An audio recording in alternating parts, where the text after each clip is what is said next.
Step 9. The principles of Step 9 are varied. I will list what I have here: responsibility, discipline, justice, and balance. Step 9. Made direct amends to such people wherever possible, except when to do so would injure them or others. Good judgment, a careful sense of timing, courage, and prudence. These are the qualities we shall need when we take Step 9. After we have made the list of people we have harmed, have reflected carefully upon each instance, and have tried to possess ourselves of the right attitude in which to proceed, we will see that the making of direct amends divides those we should approach into several classes. There will be those who ought to be dealt with just as soon as we become reasonably confident that we can maintain our sobriety. There will be those to whom we can make only partial restitution, lest complete disclosures do them or others more harm than good. There will be other cases where action ought to be deferred, and still others in which, by the very nature of the situation, we shall never be able to make direct personal contact at all. Most of us begin making certain kinds of direct amends from the day we join Alcoholics Anonymous. The moment we tell our families that we are really going to try the program, the process has begun. In this area, there are seldom any questions of timing or caution. We want to come in the door shouting the good news.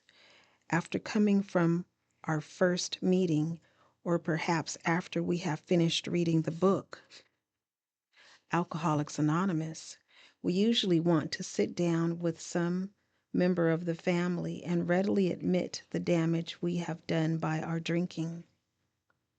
Almost always we want to go further and admit other defects that have made us hard to live with.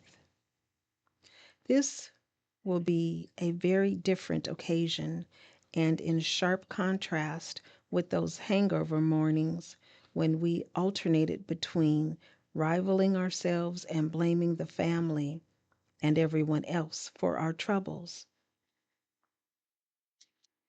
At this first sitting, it is necessary only that we make a general admission of our defects. It may be unwise at this stage to rehash certain harrowing episodes. Good judgment will suggest that we ought to take our time. While we may be quite willing to reveal the very worst, we must be sure to remember that we cannot buy our own peace of mind at the expense of others. Much the same approach will apply at the office or factory. We shall at once think of a few people who know all about our drinking and who have been most affected by it. But even in these cases, we may need to use a little more discretion than we did with the family. We may not want to say anything for several weeks or longer. First, we will wish to be reasonably certain that we are on the AA beam. Then we are ready to go to these people to tell them what AA is and what we are trying to do. Against this background, we can freely admit the damage we have done and make our apologies. We can pay or promise to pay whatever obligations, financial or otherwise, we owe. The generous response of most people to such quiet sincerity will often astonish us. Even our severest and most justified critics will frequently meet us more than halfway on the first trial. This atmosphere of approval and praise is apt to be so exhilarating as to put us off balance by creating an insatiable appetite for more of the same. Or we may be tipped over in the other direction when, in rare cases, we get a cool and skeptical reception. This will tempt us to argue or to press our point insistently. Or maybe it will tempt us to discouragement and pessimism. But if we have prepared ourselves well in advance, such reactions will not deflect us from our steady and even purpose. After taking this preliminary trial at making amends, we may enjoy such a sense of relief that we conclude our task is finished. We will want to rest on our laurels. The temptation to skip the more humiliating and dreaded meetings that still remain may be great.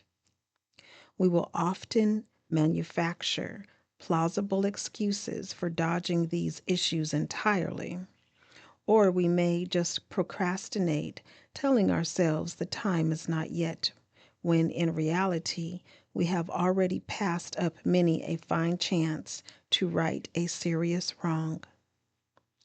Let's not talk prudence while practicing evasion.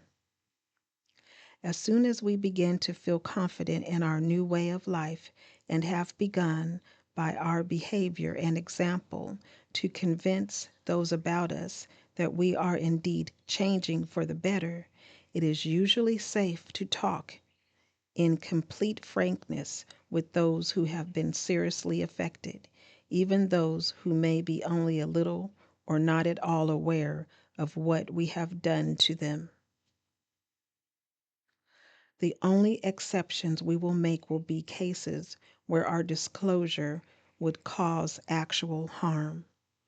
These conversations can begin in a casual or natural way, but if no such opportunity presents itself, at some point we will want to summon all our courage, head straight for the person concerned, and lay our cards on the table.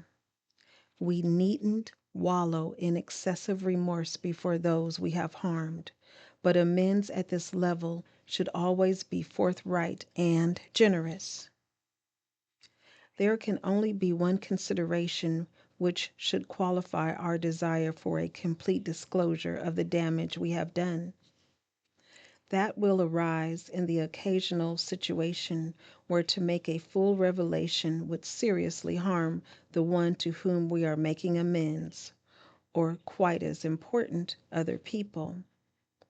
We cannot, for example, unload a detailed account of extramarital adventuring upon the shoulders of our unsuspecting wife or husband. And even in those cases where such a matter must be discussed, let's try to avoid harming third parties, whoever they may be. It does not lighten our burden when we recklessly make the crosses of others heavier. Many a razor edged question can arise in other departments of life where this same principle is involved.